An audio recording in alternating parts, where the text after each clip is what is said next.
Who.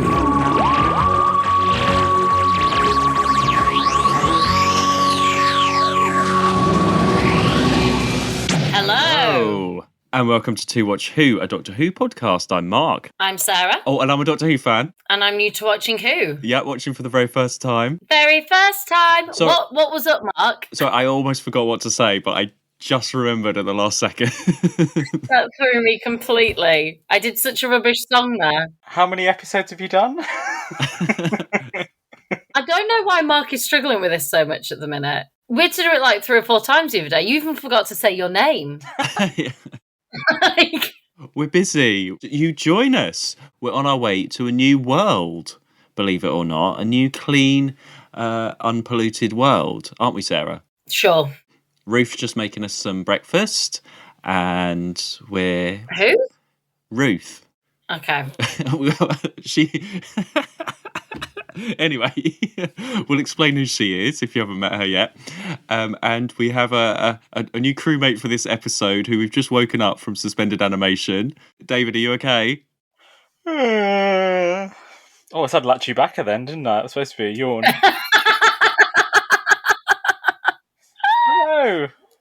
Hello, it's lovely to be back again. Oh yeah, welcome back. Do you need to go to the memory room or whatever it's called? The remembering room.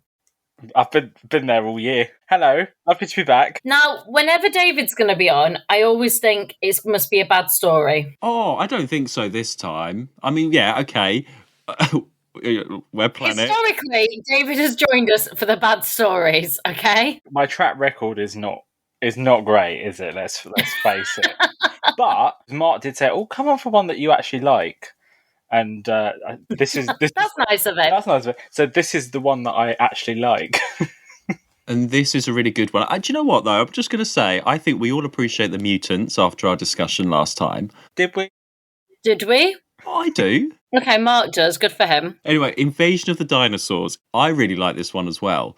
And we don't know what Sarah thinks at all. I have had no communication from Sarah. I was expecting something when you were watching this, but I have nothing. I have no idea at all. Well, so I had a wisdom tooth taken out last week, and I was watching it over the weekend while I was recovering. Okay, hopefully that doesn't sort of skew your judgment of this story. I'm just a bit sorted. Do you know what? I've been absolutely fine. You know, you hear all these horror stories, like people have black eyes and nothing. I was fine. I feel worse today than I did when I had it out. Yeah, you were fine the other day. Today, it's really sore. I'm just thinking how you get a black eye for having a wisdom tooth. People do, because they numb it all and then they push on your mouth. So mine was really quick. It was out within 2 minutes. But I can imagine why people have bruising and stuff. And I think people get black eyes if they have the top ones on because they're just pushing on your face. They're just tugging it out. They're not and if they really struggle, then they cut into the gum. But mine was out within 2 minutes. So I think I just avoided the swelling, the bruising, everything because it was just so quick. Okay. Go me. I was trying to think of a sort of a segue to go from teeth to Invasion of the Dinosaurs. Dinosaurs? Yeah. Dinosaurs have teeth. Herbivores, carnivores. It was the Time Warrior last week, and you first saw Sarah Jane, beginning of season 11, new companion Sarah Jane, and you weren't that... Sarah James. She was Sarah James, the famous Sarah James. and you weren't overly excited about her. Not as much as I thought you were going to be. No. I liked her by the end, but it was a slow burn. So Invasion of the Dinosaurs, sort of a fan opinion I think is divided. What do you think, David? Weirdly, actually, I recently put something up on Twitter about Invasion of the Dinosaurs saying that I was watching it. People love it, I find. The one thing that lets it down for them are the dinosaurs. Because actually, it's quite a good, solid story, and it's well done, and it's quite action-packed. It's just a shame that the dinosaurs look so shit. If it was done nowadays, it would be so much better. But it is literally someone's got there was one scene in particular where I think it was when you first see a T-Rex, and it literally looked like a guy just brought on from the side his toy dinosaur and it wasn't really moving. But it was moving in terms of like it was just going in a straight line, and it was just like a guy was like pushing it on. It was like ah, A bit like when it was shuffling out in episode 2, and it was like that. You can't see that, but it was sort of moving out of shot, but not turning around. Just kind of like, okay, I'm off now. That's me done. and I'm done. It's like moonwalking back. For me, Invasion of Dinosaurs, it was actually the last VHS release. I remember getting this because I hit this was what 2002, 3 maybe. It was really at the end, and I vividly remember this because I bought this from. It was either Lakeside or Blue Water, where the Mutants was filmed. I told you they have a mutant shop. And yeah, I've got it pretty much from the Mutant shop there. And I remember this day. Okay, I'm just going to go into a quick story now before we start, because I went for the day out shopping with my supervisor from the co-op and some other co-op friends. We all drove off, shopping centre for the day. And I sort of wasn't into Doctor Who as much by then. And I don't know what, I just saw this. I'd never seen this story before. It was one of the only ones I, hadn't got round to watching. And I saw it. I got it from HMV. And I was like, oh yeah, why not? Got this. But I also remember that day because my supervisor, and I won't name her, not that she's going to listen or anything. She was like, right. She went to Supercuts, and she's like, right. I'm going to go and get my hair cut. You guys go off. She was sort of like supervisor, like out of work as well as in. And she walked in, and we're like, oh, okay. Well, go off and HMV or something. And then like 2 minutes later, she just stormed out, and she was like, right. I'm not going there. Like, I'm not going to get my hair cut now. And we were like, what's the matter? What's happened? She was like storming off ahead, and she was like, they won't cut my hair. I've got nits. They won't cut my hair. Oh. And we're like, Wow. Oh, okay. Anyway, so that's what we're Invasion of the Dinosaurs. I didn't even know that was a thing. As in, like, a hairdresser wouldn't cut your hair if you had nits. Well, yeah. They told us to leave.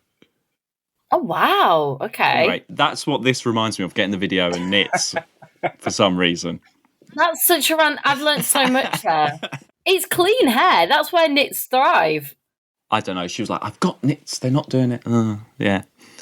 How weird. Oh, poor her and poor nits and poor dinosaurs. But I got this video, so and then watching it, I didn't really. Obviously, we know there's dinosaurs in it, but I didn't really know much about the story at all. And there's more. There's quite a lot going on in this. So, shall we go through in order and then just talk as we go? Let's do it. Let's try. Well, first thing I want to say is first time ever I've noticed that in the title sequence we go through John Pertwee's crotch, which I wasn't expecting. Yes! 6 Now, times. I noticed new title sequence, but this was the first time I noticed, and maybe it's just because like I haven't paid that much attention. This is the first time I noticed it's going through him. Yeah. Through his crotch. Is this the first time we saw? I didn't notice it in the last story. I saw like all the blues, and I saw his face, and then I saw the Doctor Who thing. I didn't notice until this one that we sort of went through. Maybe it's like a BritBox thing because I skip sometimes. I don't know, but it's You might have skipped. No, I'd only noticed it first time when I was watching it. It's very off-putting, I must say. Now you've pointed it out, I have noticed it. I'm gonna never unsee that now. I'm interested to know though, Sarah, watching on BritBox, is episode 1 in black and white? No colour. Everything was in colour. Oh, okay. Because episode 1, they was always in black and white, and then when they brought it out on DVD, they colorized it, didn't they? That's right, isn't it? So episode 1, I don't know if you know, it's called just Invasion rather than Invasion of the Dinosaurs, and the idea was they didn't want to give away that it was dinosaurs in the title, which is like, the first time ever. They could have done that in Planet of the Daleks or something, couldn't they? But they didn't. I think what happened was it got mixed up with the invasion, as in the Cyberman invasion, and they junked episode 1 thinking it was episode 1 of the invasion. So, that's so interesting. like a sort of badly colorized episode 1 only exists sort of on film, which is why I wasn't sure if they sorted that out for BritBox or not. But there we go. Yeah, it was definitely in colour because I would have remembered it being black and white, and I didn't think the colour was that bad. Okay, yeah, it's okay. They've done quite a good job. So it's deserted London. Really good setup, I think. I love episode 1. I love a lot of episode 1s. I think for me, that first, it's like 5 minutes, isn't it, where it's all panning around. I think that's incredible. Like, even that could be in a Hollywood film, and that still look really, really good. I mean, obviously, they shot it at probably like 3 o'clock in the morning, like on a car going around Central. But you couldn't do that now because obviously London would be thriving and everything like that. I think it's a really great opener. Yeah, I agree. I was watching it and I kept thinking, like, how have they managed to do this? Like, what time of day have they done this and stuff? Because, you know, when we've had London in the past, you said they had to do it like Sunday morning really early, but it felt quite bright and stuff. It felt like the middle of the day. So it was really good. Well, I wrote down it was lockdown 2020. They filmed that. And you have the Doctor and Sarah landing in London. So they've supposedly just come back from medieval England from last week. And they're walking around investigating. And we don't really know what's going on. Not for a while. There's that burglar guy that they meet, don't they? The looter and everything. And you see quite a bit of blood when he gets killed. Yeah. You can really tell Elizabeth Sladen has really got into it. It's only her second story, but she's already kind of, I think, really sort of like in it now, and kind of there's no kind of, I'm so scared of everything. It's like, no, this is it. This is what we're doing. And the relationship between the two of them is really good. And there's still that sort of feeling of like she's just come back for some weird adventure. It's funny because it feels like, I can't think how to explain it. She sort of stumbled along. I don't feel like she's even an official companion yet. Like, it's not like the Doctor's even accepted her as being part of, like, this journey yet, you know? I think that's the idea when they had that she's this journalist. Again, she said she's a journalist. And, like, in the first episode, in the Time Warrior, she's this journalist that gets caught up. Here, he's brought her back and she gets caught up again. She's not like the companion that we had with Liz or Joe, where he says, like, this is my assistant and she's employed by UNIT. She's not. She's just a random person that just happens to know that just gets stuck in. And I really like that. And it sort of gets, it always gets a bit phased out a bit later on but that's what I like about her first two stories, that actually, yeah, she'd be like, right, I'm going home now. She doesn't have any, it's not her job to be there. No, she has no ties to it. Can I tell you an Elizabeth Sladen story? Oh, yes. If you don't mind. Yeah. So I only sadly ever met her once, and I was quite young at the time. I'm trying to think how old I must have been, about 13. And Elizabeth Sladen's probably one of the only people I've ever met that I was just starstruck. Like, I did not know what to say to her. It was at this event where you got 2 free autographs per person. You know the ones I mean, don't you, Mark? Where you pay and then you get 2 per guest. So I had me and my dad's ticket, so I obviously got a few more bits done. And when it got to me, they were like, "Oh, we've had to cut the numbers down because she's just so busy." So there I was, and I could hardly speak to her at all, and I was sort of like looking at her. I don't really know what I talked to her about, really. And then she signed a couple of bits for me, and then she saw my little folder that I had, and she said, "Oh, have you got more stuff for me in there?" And I said, "Oh, yeah. And she said, "Oh, do you want me to sign those for you?" And the idiot of me went, "Oh, you're not allowed, because we were only allowed a certain number of things." And she sort of looked at the person next to her and looked at me, sort of beckoned me and said, "If you give me another jelly baby, I'll sign all your stuff for you for nothing." Aww. And the security guard with her went, "Liz, you're not allowed to do that. You're not allowed to do that. It's 1 per person." And she sort of looked at him and said, "Take out my fee if you have to. It's fine. Don't worry." And so she signed a couple more little bits. And that's all I remember her saying. And I'm sure she probably appreciated your honesty as well. Yeah. Oh, I love that. She's so lovely. Yeah, I only met her once, and she said I had cold hands and rubbed them together. Why are all these people nicer to David than to me? This always happens. You need to look at yourself hard, Mark, here. Where did you meet her? Where in Barking. I was about 14, 15. And it's the only photo, I will not put it out there because it's the worst photo. Like, this is like young me, really bad photo. That I want to see. I want to see. My God, I look so bad. It's awful. No, I want to see it so badly now. You can't look as bad as me. It's I've got this shirt on. I've got like this my brother's leather jacket, older brother's leather jacket, and his shirt on, which is too big for me. And even in the picture, you can see the buttons are misaligned; they're done out. Like, I look so. It's like it's awful. It's awful. But she took my hand and she rubbed them. She's like, "Oh, you got cold hands." It was amazing. And that was back in the day. You had your photograph taken, and they sent it to you in the post like 2 weeks later. I remember waiting for these photos.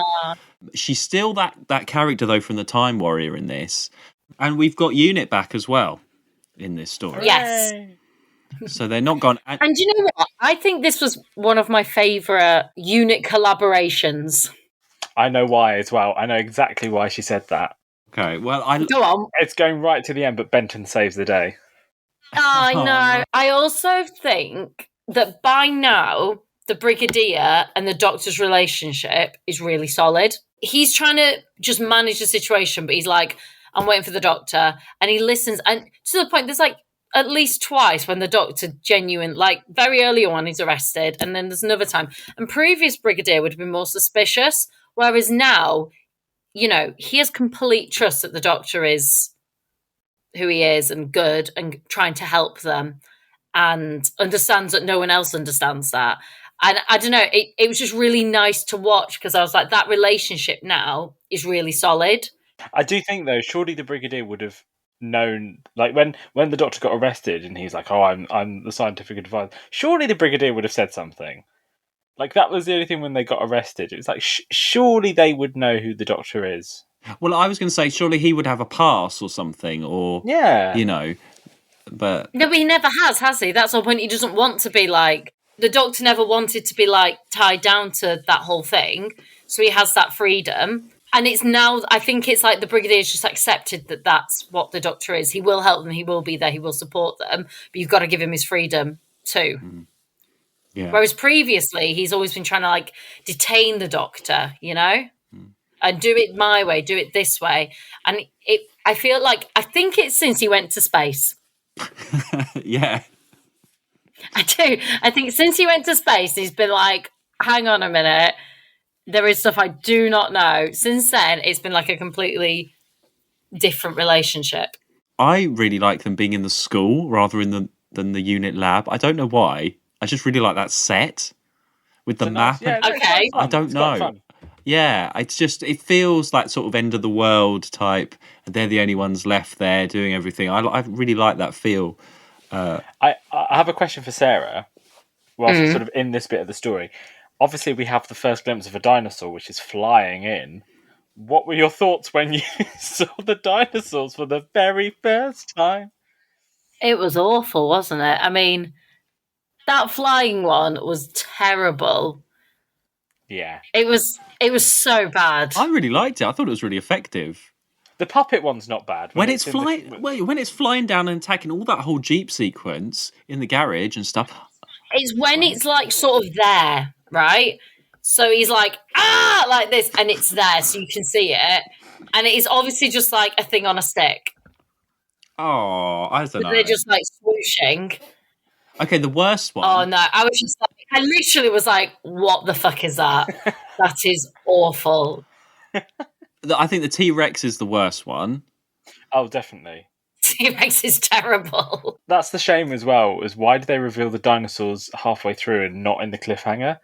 Like, if they wanted to keep the suspense of the dinosaurs being in this and not telling anyone, why put them in the middle? Surely you'd want to put them as the cliffhanger. Yeah. But you do then get it as a cliffhanger. I think you get that T-Rex a couple of times as a cliffhanger, which is just not good at all. I really like the Stegosaurus. Stegosaurus is my favourite dinosaur. He's quite sweet. Oh, he's my favourite. I'm like, that's fine. He's very he can chill, stay. isn't he? Yeah, He's very chill. He's a herbivore, isn't he? yeah. One thing I noticed is it's the same rules over and over again. Again, did they not have any... I was about to say, did they have any footage, but you know what I mean. Did they not think of any other kind of rules? It's weird. I mean, there's the ambition of doing dinosaurs. You've got to give them credit for that. And actually, I'm surprised Doctor Who hasn't tried this before. They could have tried it in the 60s or something. I don't think they'd have had. I mean, it's green screen to the rescue here. Yeah, I know, but they did try the Web Planet. And you would, do you know what I mean? What's Look how that turned out. What's worse, trying the Web Planet or dinosaurs? I don't know. But the Web Planet was, in a way, make-believe. They were making monsters that do not exist. Dinosaurs, we know what dinosaurs look like. You know, like most kids in school will learn about dinosaurs and they'll have seen bucks. And this is what a T-Rex is. And this is, you know. So you can't escape something that you know. You have to make what we know be believable. They could not have done that. I think as well, from the documentary they were saying, was when they originally thought of this idea, they went with this company that promised them that these dinosaurs were going to look amazing. And then obviously they they turned up. And that's what, and I think even the production were like, "What the hell is this?" Like, even they knew these were bad. And apparently, I think it's Terrence Dicks who says, "Oh, and then the company went into liquidation afterwards, and I'm not bloody surprised." And I mean, they do their best, but yeah, it's just not. They're not great, are they? They're not. Let's hope for the Blu-ray they might redo the dinosaurs and make them a bit better. Yeah, they're always talking That about. said, it would lose its charm. Because there was sort of like a 70s charm of like that T-Rex that doesn't move. It's obviously some guy with a green hand just moving it along like a toy. To the point, I was so convinced that didn't move. When it did move, I was shocked. I was so convinced it was just a plastic toy. Do you know what? I think this would be worse thought of if the story wasn't so good. Like, it doesn't rely on just the dinosaurs. There's more going on than that. It's not like, oh, there's just dinosaurs, they're attacking everyone, like Jurassic Park or whatever. There's more going on than that. And I think that's what holds the interest for me. So it doesn't matter that the dinosaurs are so bad, because everything else is actually really, really good. And they're quite secondary, aren't they, really, in this story? Obviously, it's called Invasion of the Dinosaurs, but you could take... If you didn't have the dinosaurs in it, it would still be a really good plot for a story. It's just... I wonder if that maybe they saw the dinosaurs and like, oh, we'll just cut those out quickly a bit more, get rid of a couple of those. That classic thing of looking at it as it was and not thinking about how shit they look. And then, speaking of the story, we see General Finch comes in, and Mike Yates is with him coming in. Yeah. So we've got everyone from UNIT back together there, and he does mention he's had some leave since the maggot incident. He's been off, and then you start to see. I mean, we're going to talk about the whole Yates thing because that is such a big part of this. This is amazing, and I love Yates because he's talking about, oh, wouldn't it be? It's quite nice that there's no pollution, that there's clean air. A bit like when lockdown happened. Mike Yates would love lockdown, wouldn't he? He does love lockdown. He probably was the one that brought COVID here. Yeah. And so you start that. There's that sort of hint there. So I'm going to just skip over the story a minute. So, Sarah, did you suspect? When did you, or were you shocked? I didn't. I was shocked. So I thought it was going to be the general that walked in. I did not expect Yates. And actually, when he was talking about, yeah, but it's quite nice, I kind of thought it was more like a throwback to like the maggots episode, where they were trying to make like things greener. They were trying to be like, the whole point of that story, wasn't it? Was eco warrior sort of thing. And I thought it was some sort of like throwback to that, and him just missing Jo maybe because she, they were supposed to have a thing, or not if you listen to Katie Manning, but that's by the by. And I did not. When he walked through, I was like, oh. It's really good because actually in this story you've got a bit of a who done it or who is it, because there's so many suspects as well. You've got the MP, you've got General Finch, there's an insight. There's quite a few different people that it could be. And Sarah Jane is not good at spotting them. For a journalist, she always goes to the wrong That's people. true. She always walks into trouble, doesn't she? Let's face it. Boy, I really do choose my friends, don't I? She does. Like, every time she goes, well, you're going to be the person, you'll help me. And then they're like, in on it. And she's like, goes back, tells another person, they're in on it. Ugh. But Yates sabotages the Doctor's gadget, and that's the end of part 2, I think, when the T-Rex or whatever comes down on him. The audience knows that it's Mike, and I like that nobody else would ever suspect him. What I liked, though, is they could have gone full sabotage. They could have gone like he is completely, but he still has faith, or that he's still with the Doctor. He doesn't want the Doctor harmed. He doesn't want the Doctor, because he does go and like try and stop it, doesn't he? He does try and like save it, and he shouts at them. So he doesn't want that to happen. And I quite like that, because of course he wouldn't. He knows this man. He knows he knows all these people. He knows how clever they are. He doesn't want harm to them. But he has been obviously brainwashed enough to believe that like this is the right thing to do. I still prefer Yates over Benton. Just going to say that. Interesting. That's so interesting. But I think partly because he has this sort of character change in this arc throughout, it's a good, interesting thing to do with one of these unit regulars that he's been there since the last couple of seasons, and for him to sort of go, well, not completely bad, but to be the person that turns against it. I think that's great. That's such a good idea, because you could have just had the general and character of the week or villain of the week, but it's actually one of the regulars. I think that's really cool. I do love Benton, though. I mean, Benton did do the fertility dance. He did, and he had that little colour coordinated little pins on the board. He's like such a loser, and I love that. I think I love that he's just so good. He's a loser in most things. He's just so happy to be part of like this weird alien thing and learning and not knowing what's, and just he's very gets on with it. But can I also say, Sarah says she's going to go and flirt with the Eights. Is that a possibility? Is that another couple that I've invented there? I think it is. Yeah, I think it is. As you said earlier, she doesn't trust the right people, clearly, for a journalist. So, No, she doesn't. Jill likes a bad boy, doesn't she, clearly? Sarah Jane likes a bad boy. Yeah. Well, because Sarah Jane wants to scoop.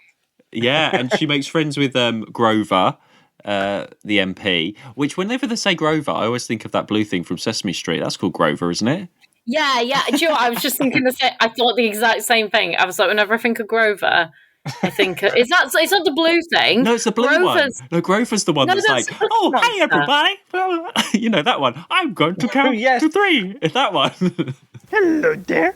This is your old pal Grover. And today, I'm going to talk to you about near and far. I'm looking this up. It's Grover. He's blue, isn't he? Grover's blue. I think it is. I didn't think Grover was blue. No, Grover, because he's my favourite Sesame Street. Oh yes, he is. You're right. He's blue. Maybe they could do a Muppet version of the Invasion of the Dinosaurs. Yeah, isn't that Grover the one that's Sesame Street Grover? He's like, I'm going to run up the stairs. I'm going to come down the stairs. No, okay. Anyway, there's a really funny song which I saw on. So the composer for Sesame Street died recently, and he did a song about them having blue fur, and all the ones with blue fur sing it. Fuzzy and blue, that's me, I'm fuzzy and blue. It's just the way that I grew. Love being fuzzy and blue. I do.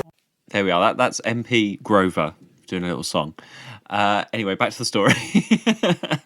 So you have quite a lot of characters in this, all these different, and then you have the 2 scientists as well. Yes. Which David has met one of these. Have you met Martin Jarvis and Peter Miles? I've met Peter Miles. I had a rather awkward encounter with Peter Miles. So he's the one that He's the one that ends up going off with the MP at the end back to prehistoric. Yeah. Who also? Yeah. Well, before I told the story, we were saying actually a lot of these episodes have a lot of other cast members in that are in other stories. So he's in the Silurians. Who's the one who is like the anti-vaxxer, isn't he? He's going, I'm not having my people vaccinated from this Silurian curse. Him. Oh, yeah. We've got Ruth, who appears later, who's in the Celestial Toymaker. She's Queen of Hearts. Queen of Hearts. Oh, okay. You have Grover is in Underwater Menace. Yeah, Grover, which I found out today. Yeah, Grover is Cheese Hat Man from the Underwater Menace. MP Grover.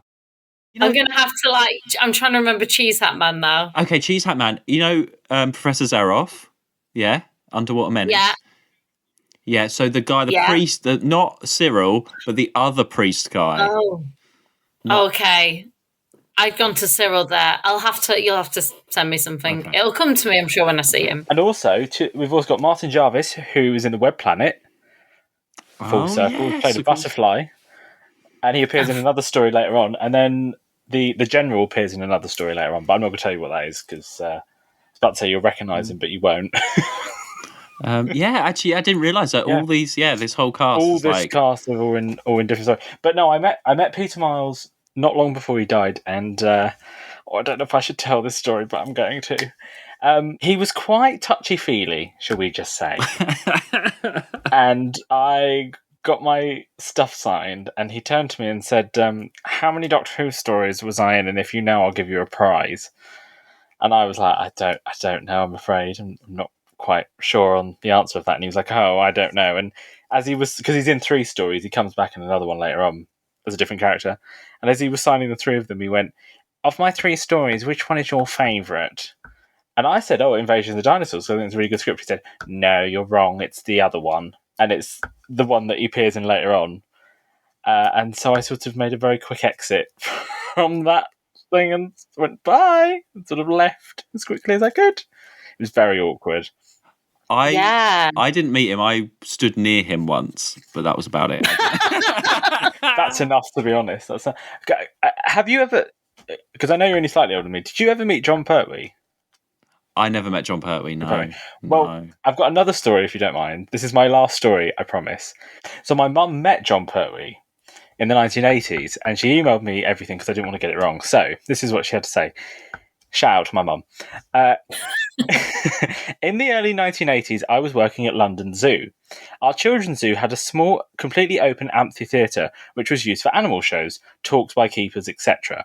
We decided to try having guest storytellers to entertain the children.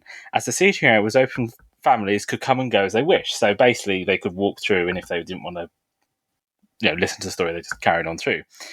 And so on one occasion, they booked John Pertwee. And they booked loads of other people as well, but she couldn't remember who else they booked, but John Pertwee was one of them. Apparently he got partway through his first reading when some people got up to move, obviously because the kid wasn't very engaged. He got up, had a hissy fit and shouted, "This is intolerable," and stormed off, followed by our public relations officer who tried, unsuccessfully, to persuade him to return. I have to say, we all thought his prima donna behaviour was hilarious. I mean, I'm glad that I haven't met him, because I don't think I would like him. Oh, there's something about him. He would be a bit Annika Wills, sort of, I think. He would be... I don't think you would get that experience. I think he would be very much about the money and... I mean, I know he was great and he did a lot of conventions and he always dressed up as a doctor and everything, but that was his job. He did a lot in the 90s, didn't he, you said, as well? He was Clank up your granny! Yeah, but that was his job. I think if he didn't want to meet you or he was busy or, he had other stuff to do, I don't think he would.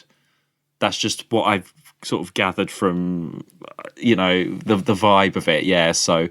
I think for me, whenever I think of John Pertwee as the Doctor, I always think of this and the Demons. Those are kind of like his best performances, I think, personally. Like, John Pertwee's not my favourite Doctor. I like him. He's not my favourite Doctor. Yeah, I think sometimes, listening to other episodes, he can be quite dickish Doctor. And he's a little bit dickish Doctor in this a few times, I do find. I liked him. I liked that sort of when he's been arrested and he's just sort of like, and then they get the chairs and stuff. I thought that was like really funny. I love the bit when they have their photos taken and he's like, should we have one of us together? Like, you come. Yeah, I thought all that was really funny. Yeah. I really like that. And if you're looking at Sarah Jane there, because she's quite new, and you can see that she's quite, she's not been in these kind of situations. For him, he's like, oh, whatever. He's always against the, police or army, he's all establishment.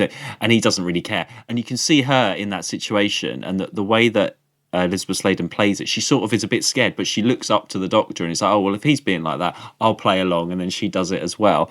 You can really see it's done really that. well. And that's the first time you sort of see, I think sort of hang on. Oh, I've got a hot water bottle and it's just like started spilling water out randomly on my bum. And it was very hot. That was unexpected. It's done really well because, like you say, she's obviously nervous. She plays that really well, that scene. She plays that sort of, I don't want to appear that I'm scared, but I'm probably a little bit scared. She plays that so well. And he can probably sort of tell, so he's probably over-exaggerating as the Doctor to show this is going to be fine, don't worry. I'm not going to, but I've been here many times, we're going to be all right sort of thing. And that is a really nice bonding I found for them too. That was a scene where I was like, I can see how this sort of can work, these two characters. But then later on, he is a bit more dickish because no one's listening to her when she's trying to say, doesn't she? And she's like, oh, tell the doctor I've gone out to play. Or, he's very dismissive of her. And she really doesn't like that. But I think that's because if we go back, I think that's her more than him. Look, she's not a companion in that. Like, she's not a companion. She is, on that theory. Sarah, were you surprised to see Unit again? Or are you... No, I wasn't. I mean, to some extent, I kind of expected them to go back to Earth after the last story. Because it's not like she's agreed to go on an adventure. She's literally stumbled into, on an adventure. So I thought he was always going to bring her back. And by coming back to Earth, usually when we're on Earth, we see Unit. And I know we're just going back. I did really enjoy, how Unit was set up in all this. And that basically a lot of the stories already happened. We're sort of in the middle of it. I really liked that angle of it. Yeah, I like that. And so going just into part 3, I've literally written just a couple of notes for part 3 because this really is my sort of favourite part of the story. That whole bit when Sarah goes off to Grover and she's telling him the story, she's trying to find this underground base. And when he takes her into that filing cabinet room... I was really worried for her. Something bad's going to happen. And also, he's an MP, so you shouldn't have trust him anyway. Surely No. that is the first rule of being an MP, is you do not trust them. It castigates told us anything. The tension in that scene is just... I don't think we've had anything like it before. I don't know what it is. And then you go down the lift, and then when we get to that cliffhanger at the end of episode 3, that is generally one of the best cliffhangers we've had, when they're where she wakes up in the spaceship and looks out and he said, we left Earth 3 months ago.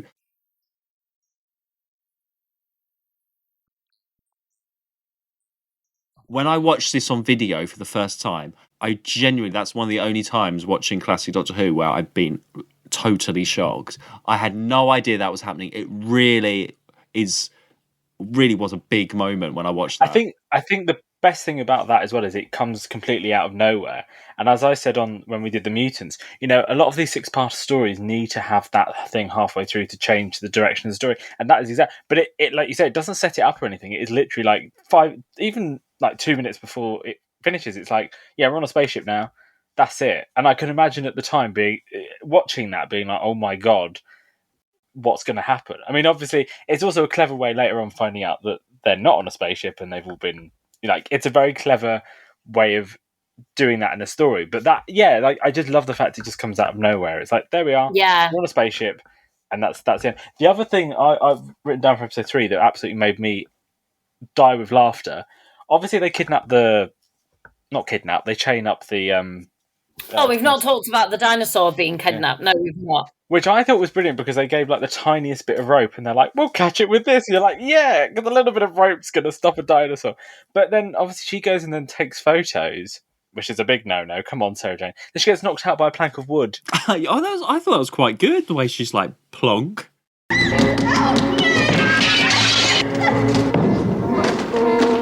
Like that. I lolled a lot at that dinosaur waking back up. I just looked really fit because it kind of looked like it was a balloon. Yeah, they're just and it looked like someone's just opening and releasing the air valve, so it's inflating, deflating, inflating, and then as it gets up, it's like one of those you know what I mean? Those blow up things, but it happens to be shaped like a dinosaur. And it really made me roll. How do T-Rexes get up? That is a mystery. Well, they only have little arms, don't they? So it's always trying to think of how a T-Rex makes a bed. Trying to put that sheet on, bloody hell, that would be... I guess that's why they have such big legs, though, because they don't. When they go down, I can't imagine it getting back up. That's why their legs are quite stonky to stop it falling, because it's only got little arms. So it would get up like one of those balloon men that wave in the air, Just replace it with them. Maybe someone should do an edit of just replace all the dinosaurs with those little balloony things. Balloon waving men that you see normally outside car garages, don't you? Yeah. Just going back to the ending of this, that whole scene in the filing cabinet, there is no music. It's just like the tension of the space. And the whole time, and he's been perfectly nice. And I know to some extent nothing like bad in terms of like, he's not going to abuse her or like that in that, you know, but it felt that sort of tension because they're in this tiny little room and he's been overly nice and she's just a woman getting on with it. And I was just like, gosh, if this was like past Watershed on like a Saturday night drama, he'd be like attacking her in that tiny room or something. That's obviously not going to happen. It's Doctor Who. But it was that level of tension. Yeah, when they went onto a spaceship, I did the same thing. The 3-month thing, I genuinely thought for a second, I was like, hang on a minute. Has he like got her down? Have we like going to have 2 timelines going on now where she's 3 months ahead? I genuinely for a little bit was like, I can't believe that they've like jumped it. It reminded me of what would they call Mary and Joseph? No, Mary Ash. Mary Ash. Gail. No, maybe it wasn't Colin Mary. and Mary. Colin and Mary. That story when we met Colin and Mary for the first time, and I was like, what? That's sort of like blindsided. And like Dave said, when you have a 6th party, you need that. You need that complete shift. New characters come in, new direction. And this definitely had it. That was a proper, oh my God, it's Mary and Joseph or whatever. Mary and Colin, sorry. And I think what is done so well in Invasion of the Dinosaurs is the fact that it is literally the last 30 seconds of the episode. You think, oh, bloody hell, it's going to be another dinosaur as a cliffhanger, because let's face it, they've all been that so far.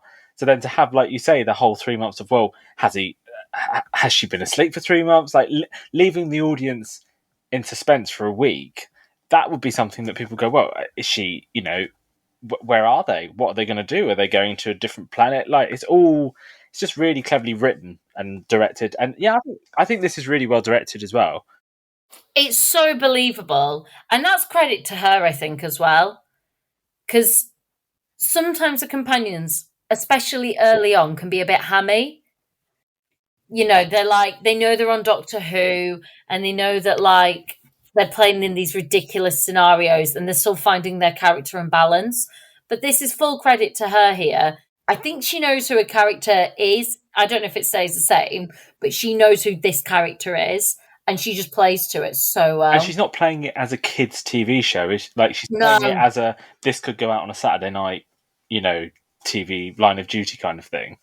Absolutely, and that is how I always say that about when people are in Doctor Who, you have to play it straight. All these characters in the story have to be played seriously. Like, General Finch is a bit of a bastard, let's face it. But a lesser actor than the actor who plays him could have played it a bit more kind of, not camp, but you know what I mean, a bit more silly and a bit more sort of moustache twirling. But he does. He could, absolutely. He plays it like to the point of when he is revealed to be part of it as well. Because so far we've only had Yates and the MP. It's not until a bit later on that you realise he is as well. And it's totally believable.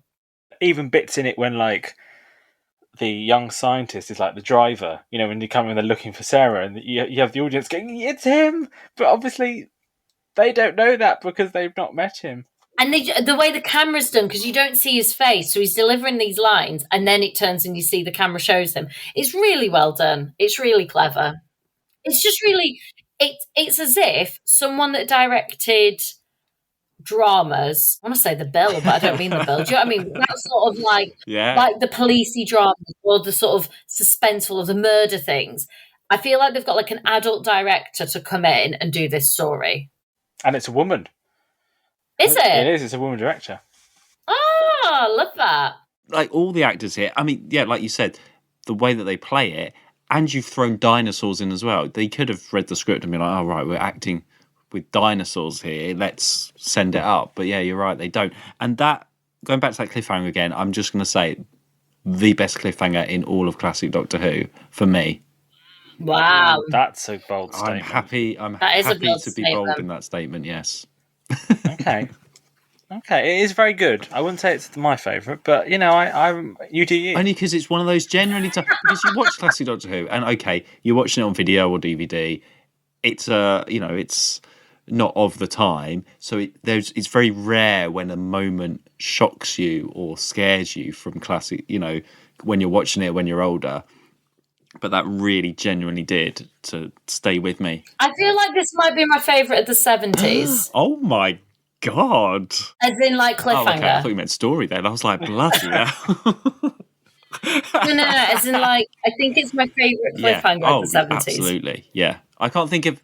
There was like 1 or 2 in the 60s that I remember having like a moment at. So I just can't remember them off the top of my head right now, but I never remember anything very well. So we don't really talk about the cliffhangers very much, actually, unless they really stand out. No, and I don't want to piss on your parade, but I might just piss on your parade just for a moment, as Sarah would say. I do find, I think, is it episode... Hold on, let me see what my note says. I think it's episode 5. Yeah, episode 4 cliffhanger, when the Doctor's been framed for the dinosaurs. John Pertwee does not do a good cliffhanger face. Like, I have noticed that watching a few of the John... He does not do a good, like, shocked face as a cliffhanger. It kind of looks like he just can't be arsed. Do you know what I mean, though? Like, he's just been framed for they think he's brought the dinosaurs to England. And when they walk in and be like, oh, there he is, caught in the act, he's just like, oh, hello. I think it's maybe sort of because it's green screen and then he's probably working out where to look and stuff. I think maybe that's probably what it is. It's not, you know what I mean? You think he'd look a bit more kind of like, what? It's not me? Like, shocked, whereas it's just like, oh, hello. Yeah. But then usually Mark's, like, the third Doctor's faces are what annoy Mark the most. Well, when he's doing his sort of, he's something strangling him or he's, his mind or something like that. And they tend to be cliffhangery ones. Yeah, they're really over the top. Going back to the spaceship, we meet the elders. Going back to the story. So on the spaceship, we meet the elders. Don't worry, my dear. We'll look after you. You're the first to recover. You're bound to feel a little strange at first. Who are you? We're the elders. And we have Ruth, who Sarah doesn't remember, who's the lady, Queen of Hearts. Nigel, the writer guy, who looks like Jeremy Corbyn. Yes, nice. He does. I never noticed that before. So we've got Queen of Hearts, Jeremy Corbyn, and Mark, who I wrote down was called John for ages.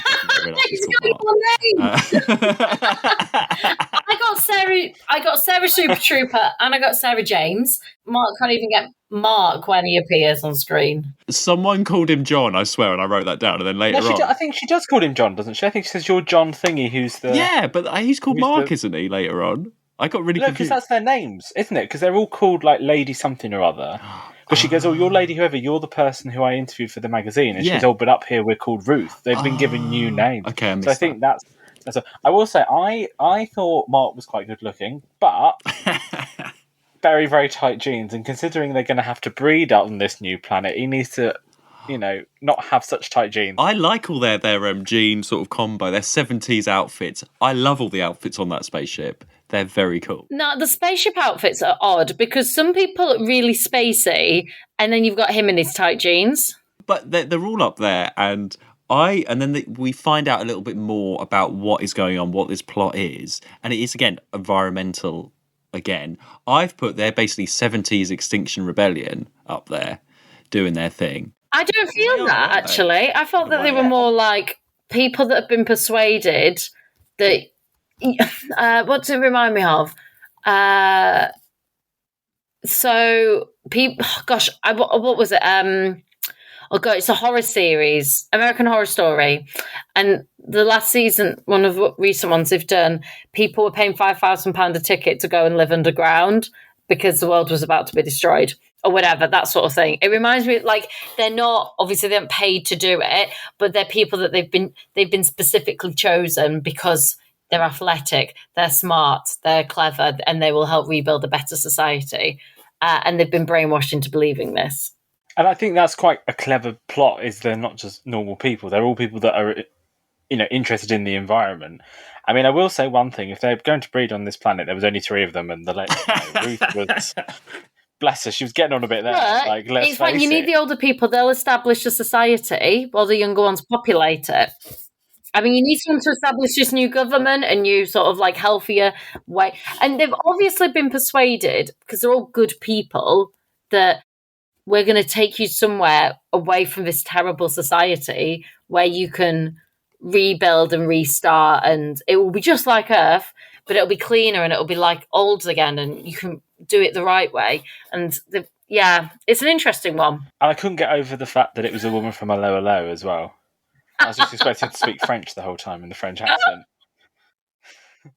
Hello, René. And where does she go for episode 5? She just disappears. That annoyed me. Bruce? Like her character. She's only in 4 and 6. But no, I like the spaceship lot. I like that. I like them. I think they're a good bunch of people.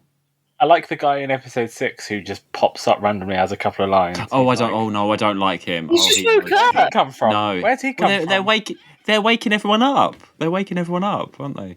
So there's a great bit of acting from one of the extras who wakes up, and obviously she's like, ah. And then it's when like Ruth comes in and she's like looking around, like it's And shout out to the extra. And I like how Sarah in this, she is the one. She has her own, again, she's owned a second story. She is having literally her own Sarah Jane adventure here, doing her own thing, completely separate from the Doctor and all that story, getting in there. And she wants to get out there, and she does. She has a bit of a Katerina moment. She goes in the airlock and goes through. But I'll be honest, that was fucking great. She's showing Katerina how it should have been done.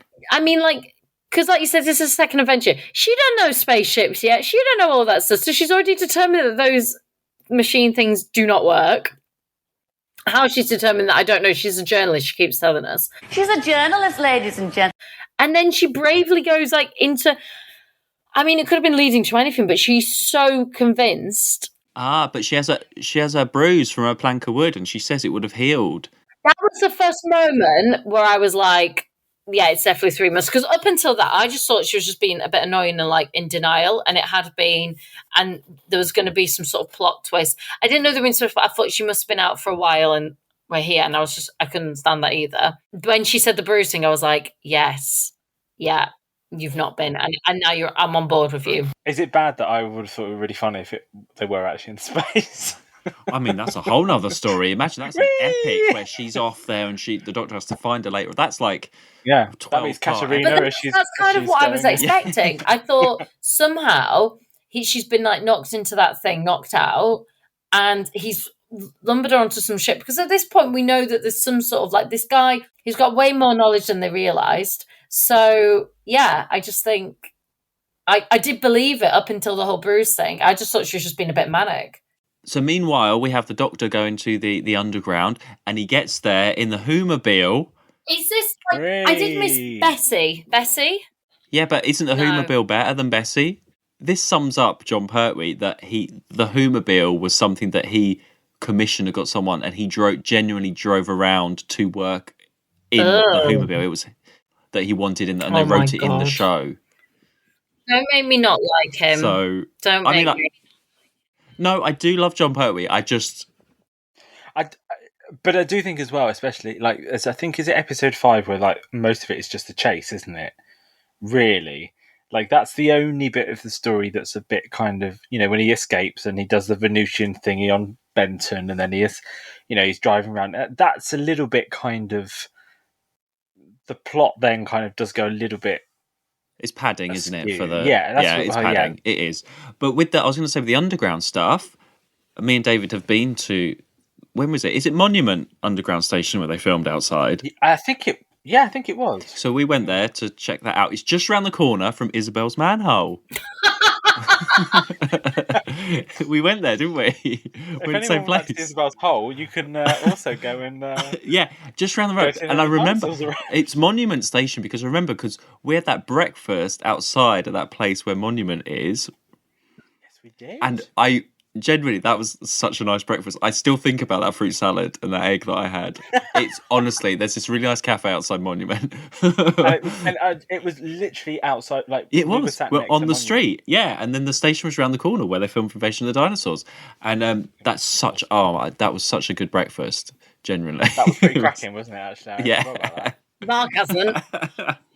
So when I saw that, I was like, "Oh my god, that breakfast!" What would you have for the Invasion of the Dinosaurs breakfast? I don't know, like some pterodactyl on toast, some meat. Some meat. Just Some meat. not some mead, some meat. I don't know. Yeah, I'm not sure. I'll have to. Okay. This I was going to say that. No, I was going to say this earlier, but I will ask Ruth if she wants to make anything for the next Oscars catering. See if she's got any. Oh, she Rustle probably won't something let you. up from New Earth. She probably wouldn't let you. She'd probably think, "Oh, you do it yourself." Yeah.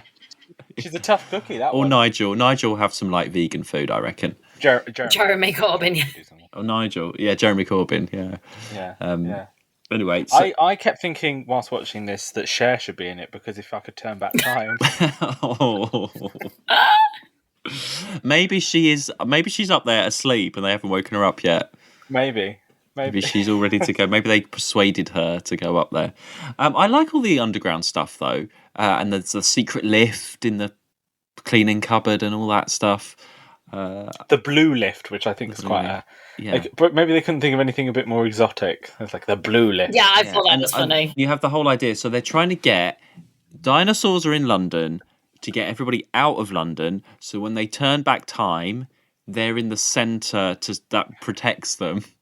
Turn back time. So and then everybody else just basically gets killed and doesn't exist anymore, apart from them in the centre. So we But find even that out. Yates, isn't he? He's like, I don't care if I don't survive. But he's sort of misled, I think. I'm not sure. That's where he's been brainwashed by this whole situation. Not like as in by a machine or anything, just by he's been brainwashed to believe this. Like a cult. Yeah, it is very cult. It is, and they're the cult in space, aren't they? Yeah, and he's in that cult. I wonder how Yates, maybe there's a big finish, I don't know, but like of how Yates came across them, because I reckon that it was be like interesting I to know, reckon like- it was the general. yeah, Like probably. in my head, there's meetings. Do you know what I mean? And like they invite people to these like meetings where they've been having these small talks with the MP, and he's been like bigging up these ideas and invited people come. It's usually these clever people, these kind that come along and talk about this, and that's how they're sort of like initiated in, I guess. I also would like to have a mention, and this person is probably never ever going to get mentioned in a Doctor Who podcast ever again, so I feel like it's his time to shine. I think we have to mention another hero of UNIT, which is the guy who makes the tea. I knew that was going to come up. God. You can have him do. I'll tell you what, he can make tea for the Doskers. Yes, He could do I'll the book tea him. for the Oscars. Yep, I'll get him doing the. He's all very that. sweet and a bit useless, isn't he? Bless him. When just he's like, what can I do? And he's like, just make everyone tea. And I was like, Joe's not here anymore. yeah. Yeah. And it's the way he's like, it's the way he's so proud. He's like, okay, sir, off I go. So proud that he's making the tea. Oh, bless him. Every winner gets a cup of tea. Yeah, and just a shout out to Richard Franklin, who plays Yates, who I think is great, and Yes, he's very good in this. he is really good. And I'll post a picture of when I met him, and it's not the best photo ever. Is it the one at Utopia? It's the Utopia one which we've dubbed the child catcher, but he is lovely. Genuinely, he is lovely. He is. And we were You've sitting got to there explain this. You've got to explain why you've dubbed it the child catcher. because he looks like he's a bit like the child catcher in it. Basically, I'll have to post it. I'll send it to you. But he's so Don't worry, he nice. does it in mine And as we were well. having lunch, weren't we? And he came up behind me and was like, "Oh, this always happens. They always think I'm somebody else." He was like, "I must say hello to Jonathan." And I looked up and he was like, I was like, and then he was like, "Oh, I'm sorry." Do you know Richard Franklin came to my school? Oh, did he? Really? He did, yeah. I met him at a convention, and we were doing a production of the Rocky Horror Show, which he was in. He did like a big European tour of it, and I was telling him about it, and they got him involved, and he came in and did a little bit of direction for it. Oh. And he came and saw the show as well. And I remember, I'll never forget it because no one knew who he was in the nicest possible. They didn't, because they didn't really watch Doctor Who. And then my teacher came over to him and was like, "David, is that Captain Yates from Doctor Who?" And I was like, "Yeah." And he was like, "Oh my God, that's Captain Yates." And he was so, my teacher was so excited, but no one else knew. And then a couple of months later, we did the show, and he came and saw it. Oh. He is great. Although, yeah, he called me I Jonathan. played his part, so I was like, he said I was very good. Which was When nice. he signed this, he was like chatting. I don't know. I said, to Mark. He did write to Mark, and then Oh, but halfway through, he called me Tony on that occasion. But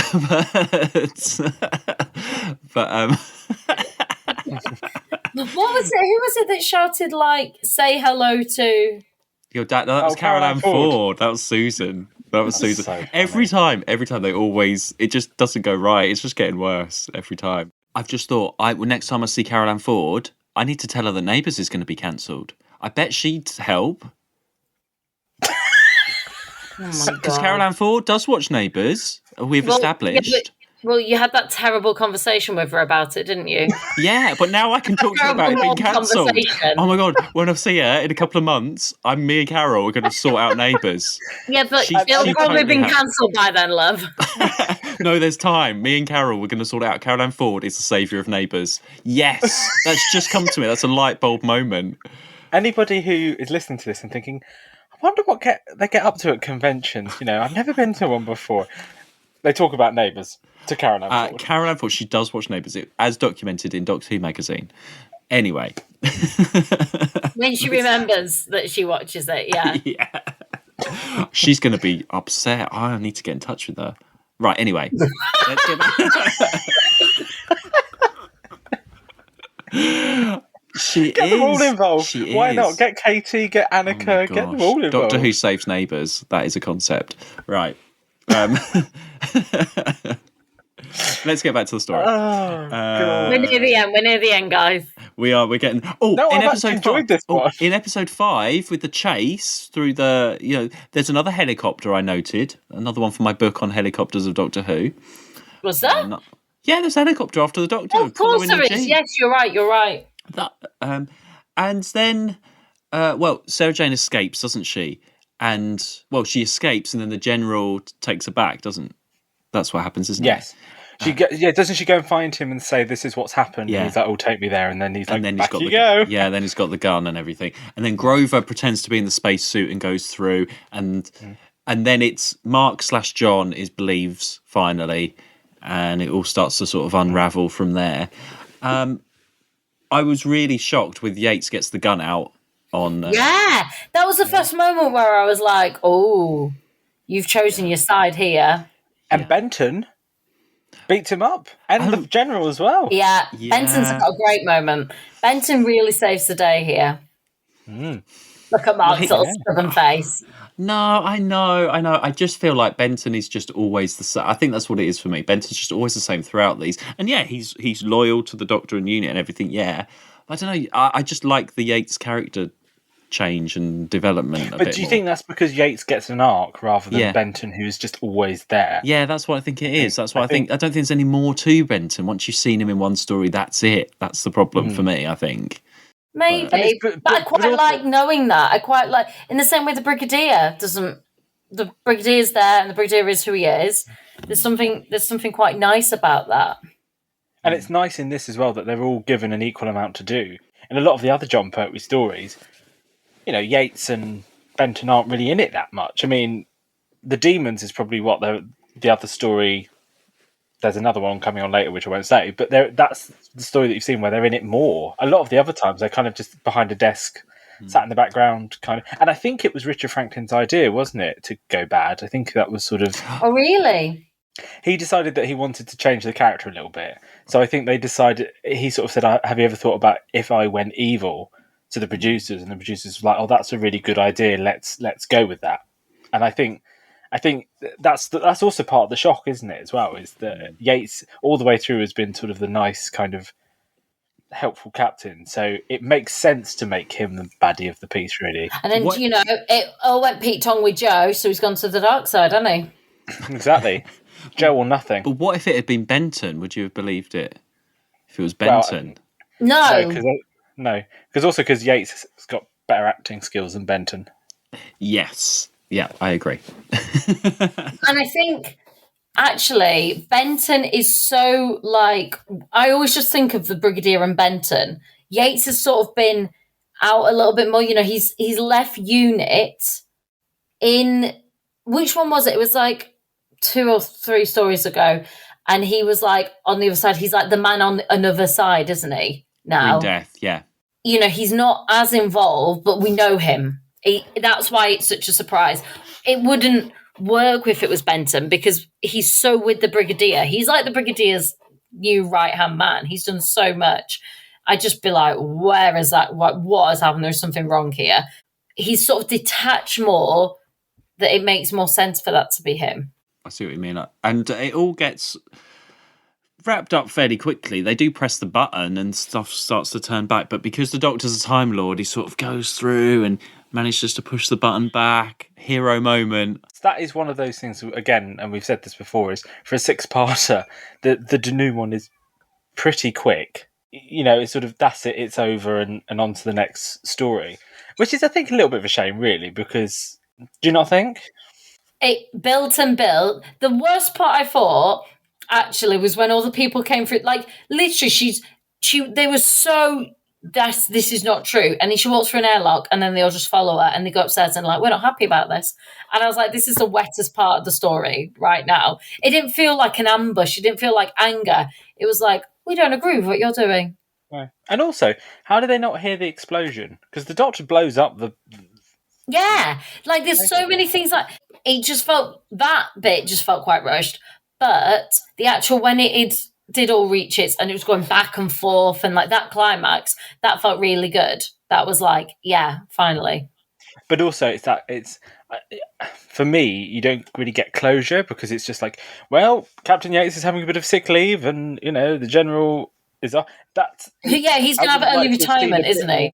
Yeah, I would like to have seen those characters kind of get their comeuppance because only really it's Grover and Whittaker that go back in time as with Cher. Going back time. Damn.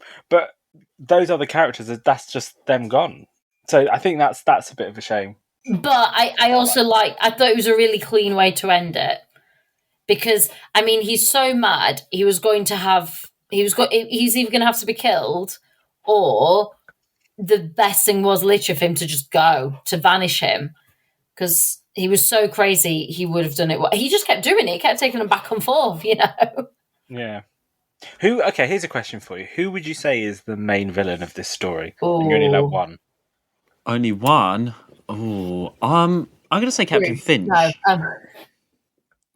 Who? I went Ruth. She's behind it all. No, you went Captain Finch. Yeah, because he gets the Doctor on the run, and I think he has more of the power. Okay, there's the MP guy, but then the scientist Whittaker. But I think they're the just MP. following order. Well, is the MP Whittaker? No, that's Grover. He's just the Grover. That's it. I thought the MP, but mainly it's just because of that tension scene, and he's obviously persuaded all those people that this is the right thing to do. It's between him and the scientist. See, I think Whittaker, because he's the one that's he's the one that's doing it basically. Yeah, true. He could just say no, I'm not doing this. But they're clearly paying him a lot of money to do this. He's not backing down or anything. So, well, he truly believes it. That's the thing, isn't it? He truly believes that this will work and this is the right thing to do. It's a good environmentally, for the 70s. It's still that same vibe as the Green Death, just a different take on it. Yeah. So it's quite forward thinking. It's a much better story though than the Green Death. Not once during this whole story did I feel bored. Like I was saying to you, I actually watched this story a couple of weeks ago, and then when Mark got in contact to say this is the date we're recording it, I thought, I'll just watch episode 1 and the first one and the last one again, and I watched the whole thing just because I just think it's such a good romp of an adventure. I think the weakest part is the dinosaurs. Yeah, but it's again, like, you've got to have a context for it. It's of its time. Yeah, and I think I've said this a lot about other Doctor Who stories. I do sometimes feel with Doctor Who fans that they often think about the dinosaurs as this one and they don't look at the actual story. Yeah. And I think that's the only thing that's a shame about this one, is it's forgotten about, because the first time you say Invasion of the Dinosaurs, they go, oh yeah, rubbish dinosaurs. They don't actually think about the story of, the whole turning back time and bringing all that. And like I said, in a way, dinosaurs are secondary to this, but because they're so infamous as being rubbish. It's funny. This isn't going to be in anyone's top 10. I don't know anyone that's like, oh, I really love this. But I think it should be reevaluated. Yeah, take that out of your mind, and just look at the script, like, and that, like that cliffhanger. I think it's great. it's the best. I think it's the best John Pertwee story, in my opinion. It's up there for me now. Yeah, I would say that and The Demons are the two that are, Interesting. I think the other thing, and this is probably the same with you, Mark, when you're watching these when you're younger, you don't quite get the story. Because obviously you're young, you don't know about the whole, but actually watching it when you're older, you're thinking, this is such a clever idea. This is such a good idea for a story. And especially now with new Doctor Who, they say it's too political. I mean, you can't get more political than this one, really. That's what I find so funny when people comment on stuff like this. And I'm just like, are you what? Like, I'm doing these all for the first time. I don't have, it's not like I watched them as a child and I'm coming back and, they are. There's one a few weeks ago and we were like, it was about the EU. And it'd be the same as if Doctor Who now did a story about Brexit. At the time, that is what was happening. And it's definitely political and it's definitely challenging its own ideas and things. Even the role of women, it has a lot of strong female characters. And we've had that period where we had a few more of the damsel in distress sort of things. But Sarah Jane, I know I'm joking. Sarah Jane is a strong female character who has a job. She's not just like some, model, or she's not just, she's a journalist. She's a journalist, ladies and gentlemen. She's a working girl, and she's now stumbled into all this and brings what she, as that person, she brings those elements to this character and story. Yeah, even Ruth, the other character in this, she's just, she's strong. She's not a damsel in distress either. She is a high political figure. I'm really upset I didn't make a top trump card of her now, because I really do love Ruth. Ruth is great. She's not a woman of Who, though. No, she's not a woman of Who. I agree with you. She's not a woman of Who, but I think she's a great character in a story that is basically full of men, because there's no other women in it. Again, the two women that you do have in this actually are really good. Well, there we go. I think we've sort of gone through the story there. I think we have to mention one final bit. Okay. Which is the only bit that makes me laugh so much, is at the beginning of episode 6 when there's the dinosaur fight. Oh, yes, yeah. and it likes it. I mean, it's no Jurassic Park: The Lost World or whatever, is it? I actually looked away. I got back because I only had that episode left to watch. So I got back today and I put it on. I saw that and I'm going to go and put the kettle on. So I did, and I came back and sat down. That is how uninterested I was in the dinosaur fight. I was like, oh no. I think I'll make a note of that for worst moment for the next Oscars. Yeah, unfortunately.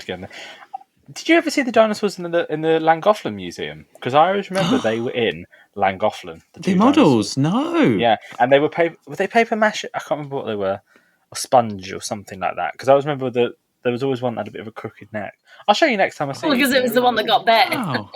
Probably was. Yeah. Don't bite it too much. It's amazing that stuff like that still exists. Like, someone has got those actual dinosaurs somewhere. Now, yeah, I think we've gone through everything, haven't we? We better get through this airlock and get back. Well, I was going to say back to Earth, but sorry everyone, just to say we have been on Earth this whole time recording. Mark. What do you mean? Sorry, I know it's a shock, but and also other people are. I feel like other people are starting to wake up, and I just don't want to. Yeah. We're going to start. We're going to go up the top and be angry about it, but not that angry because we're polite and British. Yeah. We'll just say our disapproval at what's happened. Well, I need to tell Sarah what the next story's called. Oh, yeah. What is the next story called? So it's 4 episodes. Yay! And it's called Death to the Daleks. By Terry Nation. Yes. Can I just say one thing about that next week? Okay. Yeah. When I say this is gonna you'll realise what I mean. So all I'm gonna say is do. That's